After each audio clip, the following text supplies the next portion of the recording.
Dan pemirsa, untuk mengetahui informasi terkini dari Pengadilan Negeri Jakarta Selatan, kita langsung saja bergabung bersama rekan Nadia Valeri. Selamat siang, Nadia Valeri, bagaimana jalannya sidang pada siang hari ini? Ya, selamat siang, Pram April dan juga pemirsa. Untuk saat ini agenda persidangan terdakwa Barada Richard Eliezer dengan agenda pemeriksaan saksi masih berlangsung di ruang sidang utama Profesor Umar Seno Aji, Pengadilan Negeri Jakarta Selatan, di mana saat ini yang memberikan keterangan di hadapan majelis hakim, jaksa penuntut umum, terdakwa dan juga kuasa hukumnya ini merupakan kuasa hukum dari keluarga korban Brigadir Yosua, yakni Kamarudin Simanjuntak.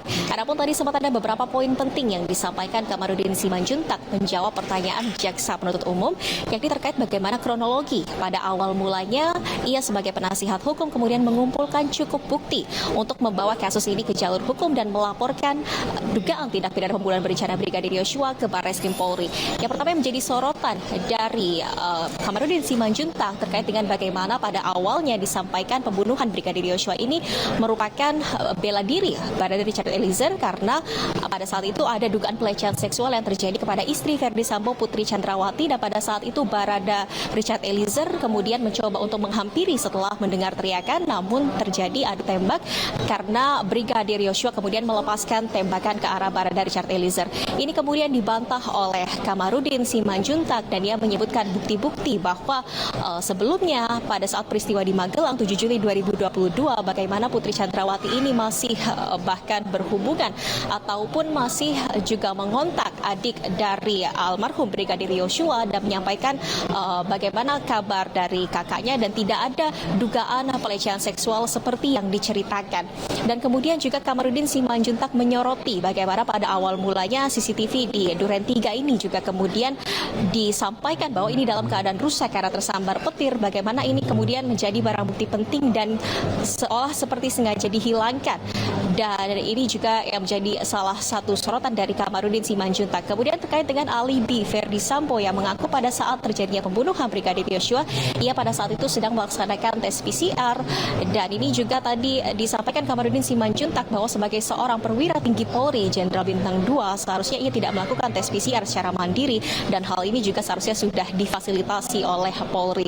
Ada beberapa poin penting yang disampaikan Kamarudin Simanjuntak, apa saja bukti-bukti yang kemudian dikumpulkan oleh pihaknya dan kemudian dibawa ke Barreskrim Polri pada 18 Juli 2022 untuk melaporkan ke SPKT terkait dugaan tindak pidana pembunuhan berencana ini.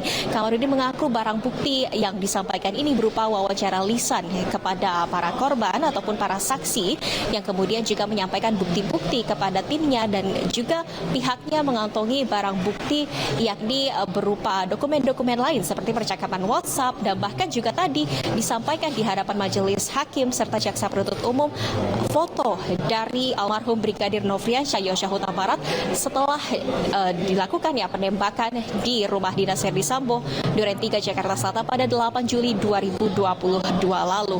Kemudian nanti selanjutnya setelah mendengarkan keterangan dari Kamarudin Simanjuntak, majelis hakim juga akan meminta 11 orang saksi lainnya untuk memberikan keterangan secara bergiliran. Namun untuk saat ini mereka masih diminta untuk menunggu di ruangan yang terpisah karena memang sesuai dengan peraturan 12 orang saksi yang dihadirkan ini mereka tidak boleh mendengarkan kesaksian satu sama lainnya untuk mencegah adanya saksi-saksi yang bekerja sama dalam memberikan keterangan ataupun saksi menjadi terpengaruh dengan keterangan saksi-saksi lainnya. Ya, Pram.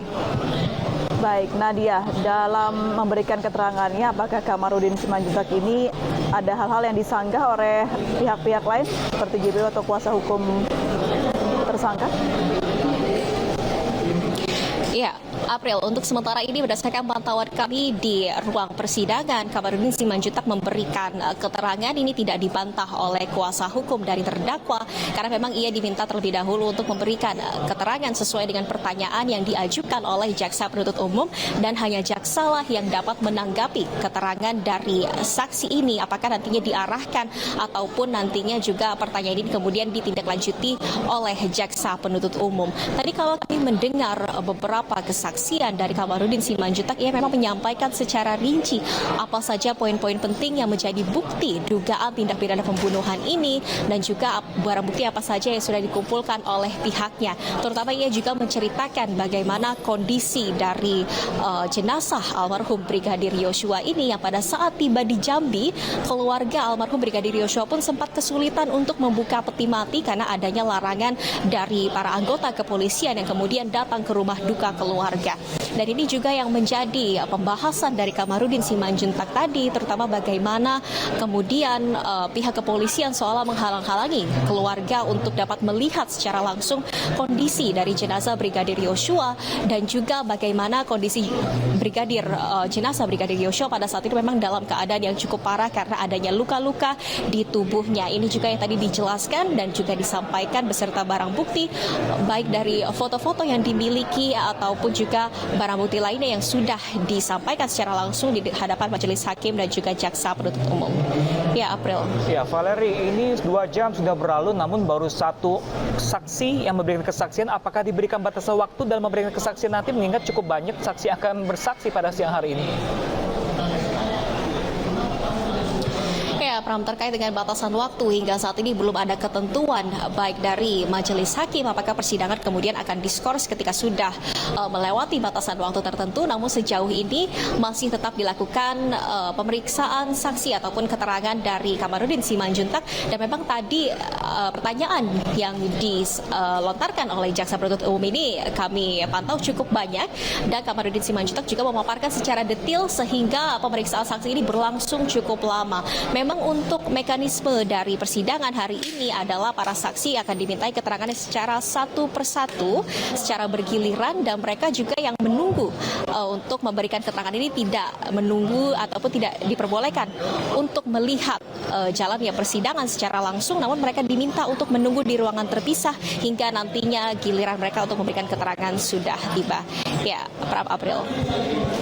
Kita nantikan terus seperti apa jalannya persidangan saksi Barada Eliezer dan juga ke-12 saksi lainnya. Terima kasih Nadia Valeri, selamat bertugas kembali.